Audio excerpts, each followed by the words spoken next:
They forgot my birthday every single year growing up and never once made me feel special. So I left them off the guest list for my $1 million celebration and let them watch from the outside. I can tell you the exact year I realized birthdays weren't for me. I was 7.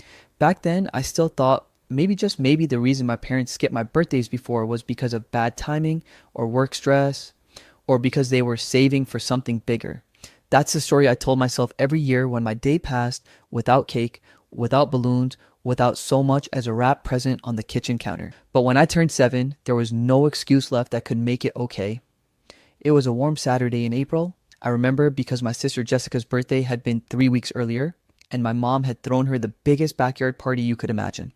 A rented bounce house, tables covered in glittery pink tablecloths, a unicorn cake that probably cost more than my dad's monthly car payment, and every kid from her second grade class running around with sugar highs. She was 10 and she was treated like a princess. Me, that Saturday morning, I came downstairs in my pajamas, expecting maybe some pancakes, a hug, or at the very least, a happy birthday, sweetie. What I got instead was the sound of my mom yelling at my little brother Ethan for spilling cereal on the carpet. They didn't say a word to me. I sat there at the kitchen table, my feet swinging above the floor, watching them rush around like it was any other day. I thought maybe they were playing some kind of trick that they were pretending to forget just to surprise me later. So I waited.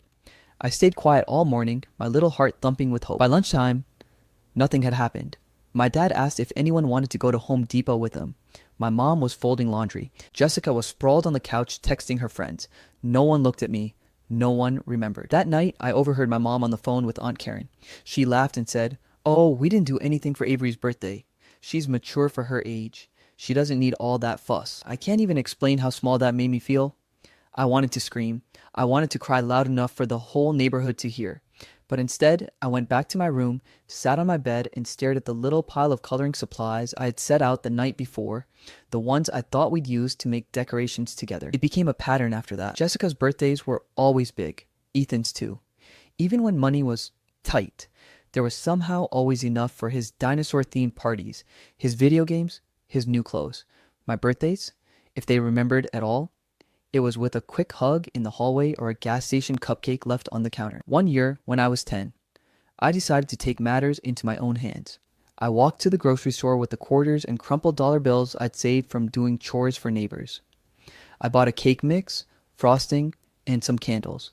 I baked my own cake in the kitchen while my parents were out. When they came home, my mom just blinked at it and said, "Oh, did you bake? That's nice." She didn't even ask why.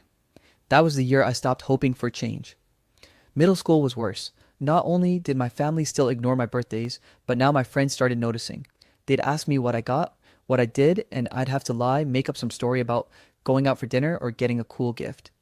I hated that my own life was so empty I had to invent happiness to sound normal. By the time I hit high school, I stopped telling anyone when my birthday was. It was easier to pretend I didn't care than to deal with the awkward pity. But deep down, I cared. I cared so much it hurt. Every year felt like another stamp in a book labeled, "You don't matter." I remember one evening, right after I turned 16, I was walking past the living room and heard my dad talking to Jessica. He said, "Don't worry, honey, we'll make sure your sweet 16 is unforgettable." And they did. A rented venue, a DJ, catered food, 1,000 photos of her smiling in a sparkly dress. For my 16th, my mom texted me, "Happy birthday," at 7 p.m. That was the moment the bitterness started to take root. Not the kind of bitterness that makes you lash out, but the kind that sits in your chest like a heavy stone, quietly shaping who you become. I didn't know it then, but I was already planning my escape. If you asked my parents back then, they'd probably say they loved all of us equally. But love isn't just a word, it's 1,000 small actions over time. And in every one of those actions, they made it clear where I ranked. So I stopped trying to earn it. I started working part-time after school. I saved every dollar I could. I told myself that one day I'd leave, and when I did, I'd never again spend my birthday in that house, in that family, being invisible. And somewhere deep down, I made a promise to myself. When I finally celebrated my birthday, it would be so big, so loud, so unforgettable, that even they wouldn't be able to pretend it didn't happen. Leaving home for college was supposed to be my fresh start. I got into a decent state school 2 hours away. My parents didn't offer to help with tuition, books, or even the gas to get there. For Jessica and Ethan, they had promised the college fund, some mythical savings account I'd heard about since middle school. But when it came to me, They said it had run dry. I knew that was a lie. A month later, I saw Facebook photos of Jessica's brand new car, a gift for her senior year of high school. So I worked. I juggled a part-time job at the campus library and another at a small coffee shop downtown. I learned to live on cheap ramen, dollar store pasta, and the occasional splurge on a decent sandwich. I didn't mind working hard, but I minded that my own family couldn't care less if I sank or swam. My birthday that first year away was quiet. Maya, my roommate and eventual best friend, found out and surprised me with a cupcake and a sticky note that said, "You matter." I don't think she realized it, but that was the nicest birthday gift I'd ever gotten. It's funny how being invisible at home made me hyper aware of who noticed me in the real world. Professors, coworkers, strangers, anyone who treated me like I was worth their time felt like a shock to the system. By sophomore year, I had a tiny circle of friends who made me feel more seen than my entire family had in 19 years. Maya, obviously. Jordan, a classmate in my business management course who had a knack for making even the most boring lectures hilarious. And Chloe, who I met working events for the student union. She was always talking about design, lighting, and creating a vibe. It was Jordan who first planted the idea. We were in the middle of a late night study session when he said, "Avery, when you graduate, you should throw the biggest damn party anyone's ever seen. Like, the kind that makes people regret underestimating you." I laughed it off at the time, but it stuck in my head. During my junior year, I stumbled into the business idea that changed everything. I'd been making small custom planners and goal-tracking journals for friends just as a creative hobby. Maya convinced me to list a few online. Within weeks, orders started pouring in. It wasn't a gold mine yet, but I could see the potential. By the time graduation rolled around, I was selling out every batch I produced. I didn't walk across that stage thinking about my degree. I walked across thinking, this is my ticket out. My family came to my graduation, but not for me. They were there because Jessica lived nearby and wanted to support me for the photos. My dad handed me a generic card with no money in it. My mom hugged me like I was a distant cousin she barely remembered. I smiled for the pictures. I was already mentally gone. The next 2 years were a blur of work. I scaled up my business, built a brand, and learned how to market myself online. One lucky break, a popular lifestyle influencer mentioning my planners in a video sent everything into overdrive.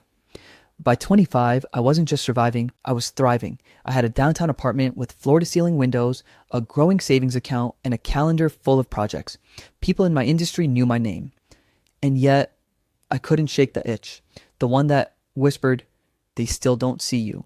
They never did. That's when the plan started to form, not as revenge, exactly, but as proof. Proof that I was worth celebrating. Proof that I could create the kind of moment they'd never forget, even if they weren't part of it. One night, over drinks with Maya and Jordan, I finally said it out loud. "I'm going to throw the biggest birthday party of my life next year," I told them. "No expense spared, red carpet, live music, everything. And I'm not inviting my family." Jordan nearly choked on his beer. "Wait, you're serious?" "Dead serious," I said. Maya leaned forward, her eyes sparkling. "If you're doing this, we're doing it right. Chloe's gonna plan it. We'll make it legendary." The decision felt electric. For the first time in my life, I wasn't just imagining being celebrated, I was building it.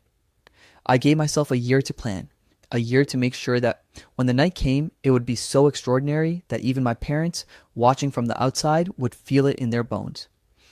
Because I knew one thing for certain, I might have been invisible growing up, but on my birthday, the whole city would see me. The first thing I did after deciding to throw the party was double down on my business. I wasn't just going to throw any party, it was going to be the party. The kind that made people talk about it for years. The kind that got featured in lifestyle blogs. The kind that would make my parents and siblings choke on the realization that the person they once ignored could pull this off.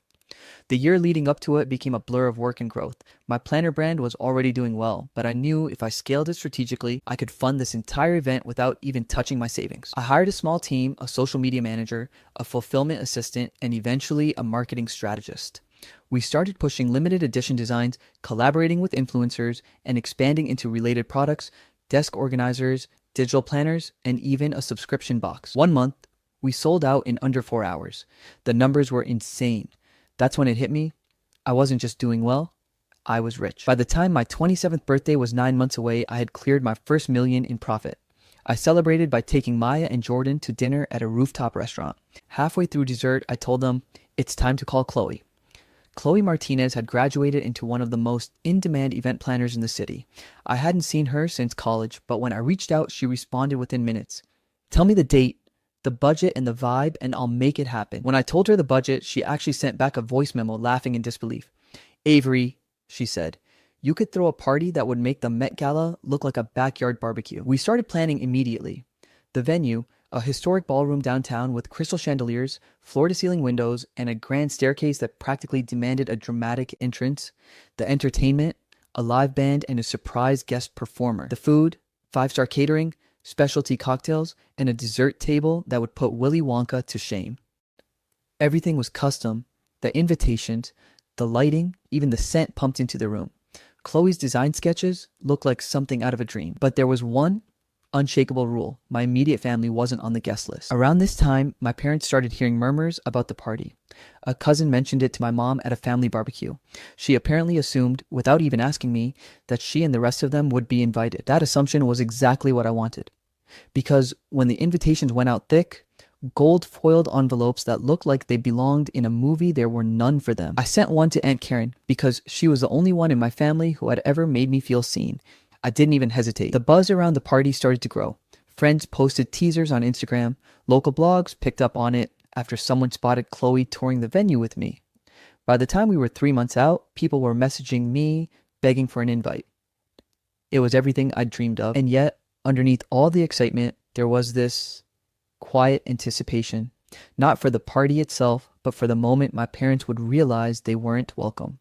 I wanted to see what they'd do when they couldn't ignore me anymore, when they were forced to acknowledge just how much I'd built without them. The call came sooner than I expected. I was in my office finalizing a catering menu when my phone lit up with, "Mom."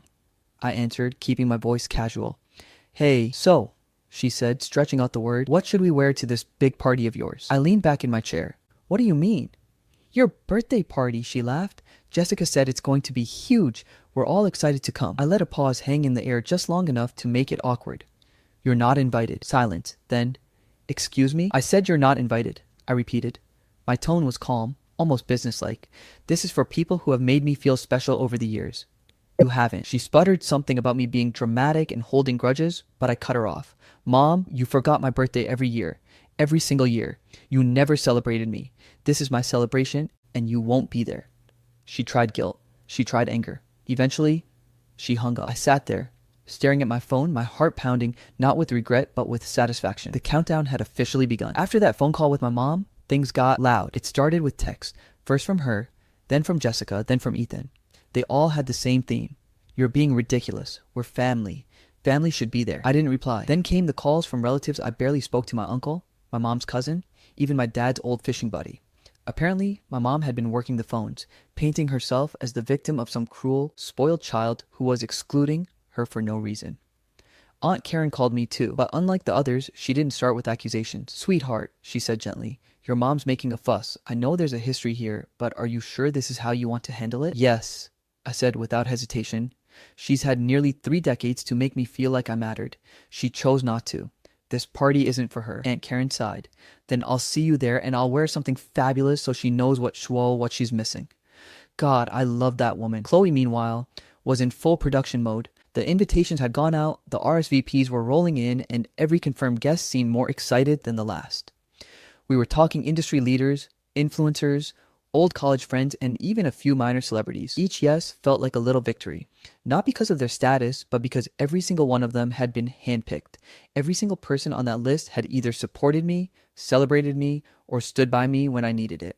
My family had done none of those things. 2 weeks before the party, the guilt campaign shifted gears. My mom called me in tears. "I just don't understand," she sniffled. "We gave you a roof over your head, food on the table, we're your parents."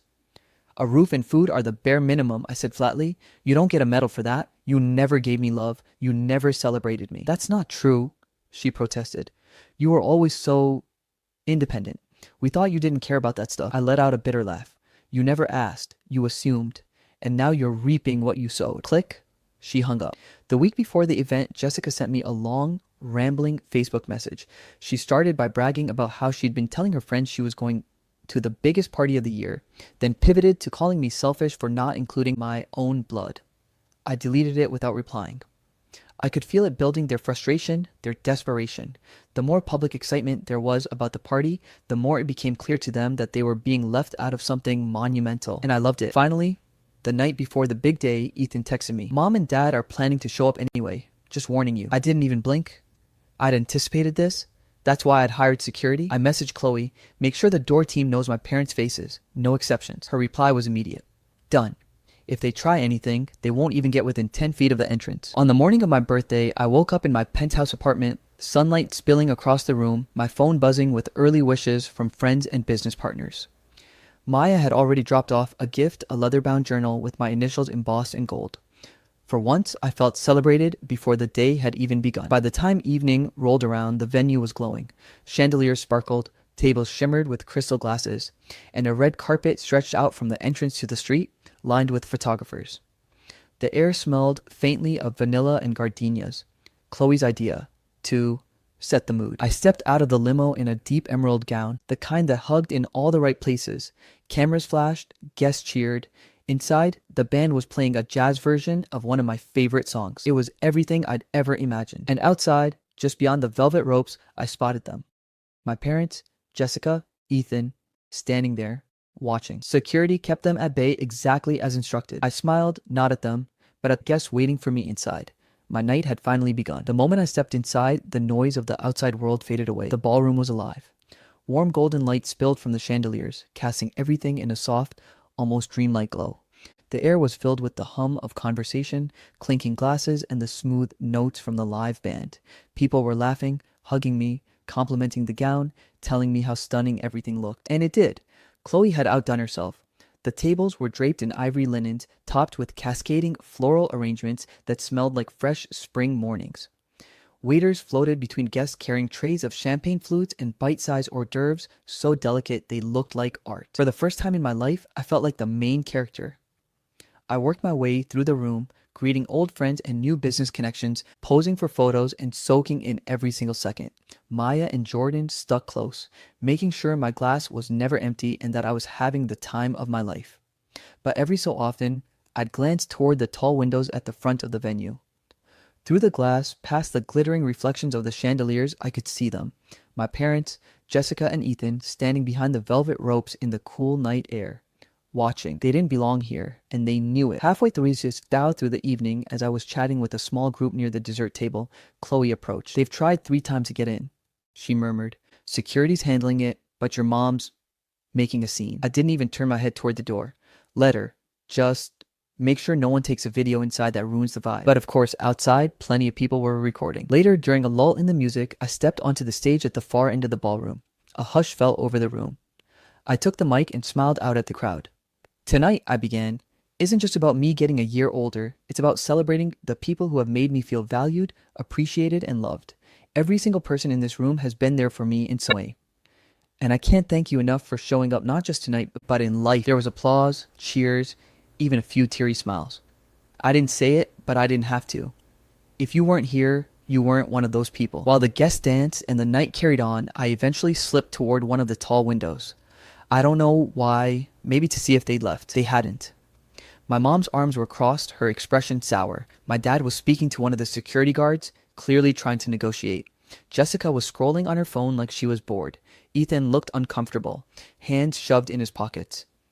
I held my glass of champagne and met my mom's eyes through the glass. Her jaw tightened. I smiled, not warm, not friendly, just a quiet acknowledgement that I saw her, that I saw all of them. And then I turned away. The party went late. People laughed until their voices went hoarse, danced until their feet hurt. The dessert table was demolished. The open bar never slowed down. When the surprise musical guest came on, a chart-topping pop singer Chloe had somehow booked, the room erupted. Outside, my family stood in the cold the entire time. When the last song ended and the guests began to drift out, I stood by the door, thanking each of them for coming. But when the final few stepped past the velvet ropes, I walked straight to my waiting car without so much as a glance toward the 4 people who had given me my last name but never gave me my due. Back at my apartment, I kicked off my heels, sat on the couch, and let out a long breath. The night had been everything I dreamed it would be. My phone buzzed. A new message from Mom. We need to talk. It's important. I stared at it for a long moment, champagne glass in hand. I didn't reply.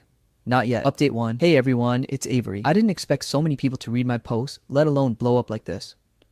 Honestly, I wrote it more as a way to vent than anything else, but reading all your comments made me realize how many people have been through similar things. It's been comforting in a strange way to know I'm not alone in having a family that makes you feel invisible. A lot has happened since I made that post, some of it planned, some of it completely unexpected. And since a lot of you asked for an update, here's everything that's gone down. The morning after my $1 million birthday celebration, I woke up in the penthouse suite I'd booked for myself and a few close friends. The smell of coffee hit me before I even opened my eyes. Maya was already up, scrolling through her phone, smirking. "You've gone viral," she said, handing me her phone. It was a TikTok video one of the guests had posted from the party. It showed the massive entryway, the champagne fountain, the view from the rooftop, and then it panned to my parents and siblings standing outside the velvet rope, faces twisted in frustration, being turned away by security. The caption read, "When you forget your kid's birthday for 20 plus years and they finally make you pay for it." Millions of views, thousands of comments, people debating whether I was a petty genius or a cold-hearted jerk. Honestly, I didn't care which, both felt kind of accurate. By noon, my phone was blowing up. Missed calls, angry texts, long voice messages that I didn't bother listening to.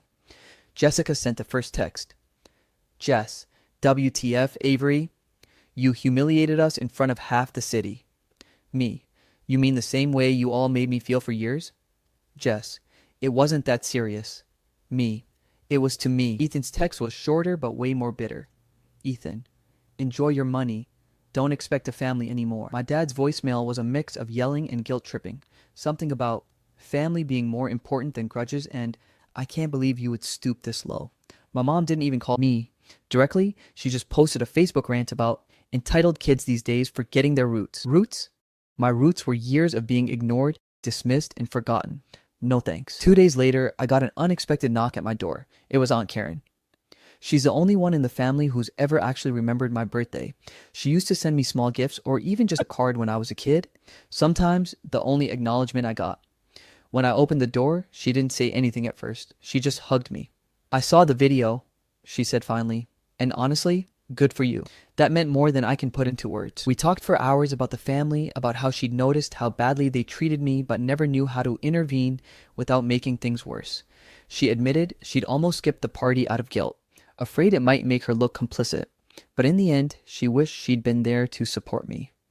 Before she left, she handed me a small wrapped box. Inside was a silver pen, the same kind my grandfather used to use. "Your grandfather would have been proud," she said. Because of the viral video, local reporters started reaching out. At first I ignored them. I didn't want this to turn into a circus, but then a journalist from a big lifestyle magazine reached out with a simple pitch. "We want to do a piece about how family neglect shapes ambition." That struck a chord with me, so I agreed. The interview was raw. I told them about the years of forgotten birthdays, the constant favoritism toward Jessica and Ethan, the way my achievements were dismissed unless they could somehow take credit. I also explained that the party wasn't just revenge. It was reclaiming the narrative of my life. When the article came out, it was titled, "From Forgotten to Fierce, How One Self-Made Millionaire Turned Neglect into a Celebration of Self-Worth." The comment section was split. Some people thought I was justified. Others thought I was cruel. But again, I didn't throw that party for them. A week after the party, I got a formal letter in the mail. At first, I thought it was just spam or junk, but no. It was from my parents' lawyer. They were accusing me of emotional distress and reputational damage. They wanted an apology in writing and for me to make a public statement clearing their name. I laughed so hard I almost cried. Maya, on the other hand, didn't laugh. "You realize they're testing you, right? Seeing if you'll cave under pressure. If you do, they'll know they can keep manipulating you." She was right. So I called my own lawyer. His response: "We'll take care of it." Here's where things get interesting and honestly a little scary.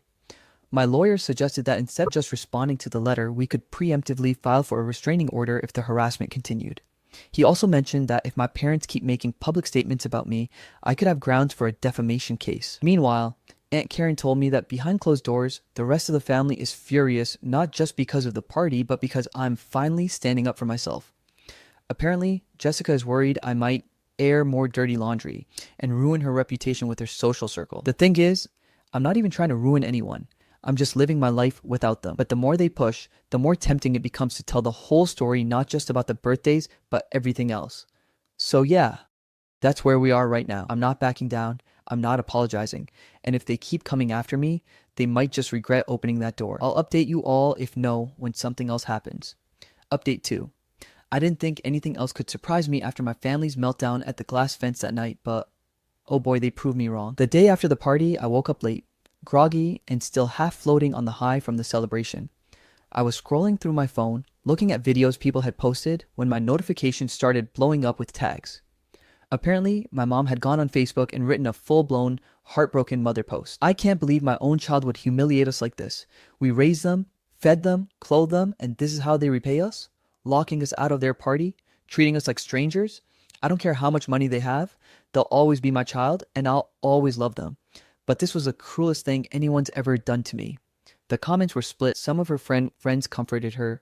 Others pointed out that maybe she wasn't telling the whole story. Then my dad chimed in on the post saying, "We might not be perfect parents, but we never deserved this public humiliation." And then Jessica, my sister, the family's golden child, posted her own status basically calling me petty, vindictive, and obsessed with the past. I didn't reply. Not online. Not yet. But a couple hours later, my Aunt Karen called. She told me she'd already commented on their post and it wasn't polite. Apparently, she'd gone full mama bear mode, dropping comment after comment about how I'd been ignored my entire childhood, how they never celebrated my birthdays, and how I had every right to set boundaries. I was honestly shocked she was that blunt, but Karen's voice over the phone was fierce. "Honey, they're only mad because you finally treated them the way they treated you. They're embarrassed, and people like them, embarrassment is worse than guilt." Still, I knew it wouldn't stop there. 2 days later, I walked into my building's lobby and the concierge told me my guests were waiting. I didn't have any meetings scheduled, so I knew. Sure enough, my mom, dad, Jessica, and Ethan were sitting in the lobby. No warning, no text, just there. When I asked what they were doing, my dad stood up and said, "We're here to talk. Enough of this nonsense." I wanted to turn around and walk back out the door, but I could see my mom's face red, puffy, like she'd been crying, and my sister glaring like she was ready to fight. We went up to my apartment. They barely sat down before Jessica started. "So, this is what you've been doing? Planning revenge for years? How pathetic can you be?" I laughed, literally laughed. "You think this is about revenge? This is about self-respect. I'm not that kid you ignored anymore." My mom's voice cracked. "We didn't ignore you. We were busy. We had jobs." I cut her off. "Every single year, you remembered their birthdays. You remembered Jessica's sweet 16, Ethan's graduation parties. You planned, you celebrated, you posted pictures. But me, not one cake, not one surprise, not even a happy birthday text some years." My dad tried to jump in, but I raised my hand. "No, you don't get to rewrite the past just because you're embarrassed now. The truth is, you made me feel invisible, and now you know what that feels like." Jessica rolled her eyes. "So, you're just gonna hold grudges forever? Grow up." That's when I pulled up my phone and opened a note I'd written years ago, a list of every birthday year. Every time they skipped over it, every memory of sitting alone while they celebrated someone else. I read the first few lines out loud. The room went silent. I stood up. "You wanted to be part of my life now? You should have acted like it mattered back then. I'm not going to pretend nothing happened just to make you feel better." My mom started crying harder. My dad's jaw clenched. Jessica muttered something under her breath, but I didn't catch it. Ethan, he just looked down. I walked to the door, opened it, and said, "This conversation's over. You can leave." They left without another word. That was 3 weeks ago. I haven't heard from them since, except for one text from Ethan saying he didn't realize how bad it was for me growing up and that he was sorry. We're grabbing coffee next week. Maybe he's different. The rest, I've blocked them on socials. My life is so much quieter now. My party, still trending in some circles, with people calling it the most savage family revenge ever. And honestly, I'm not even mad about that title, because for once, I got to be the main character in my own life.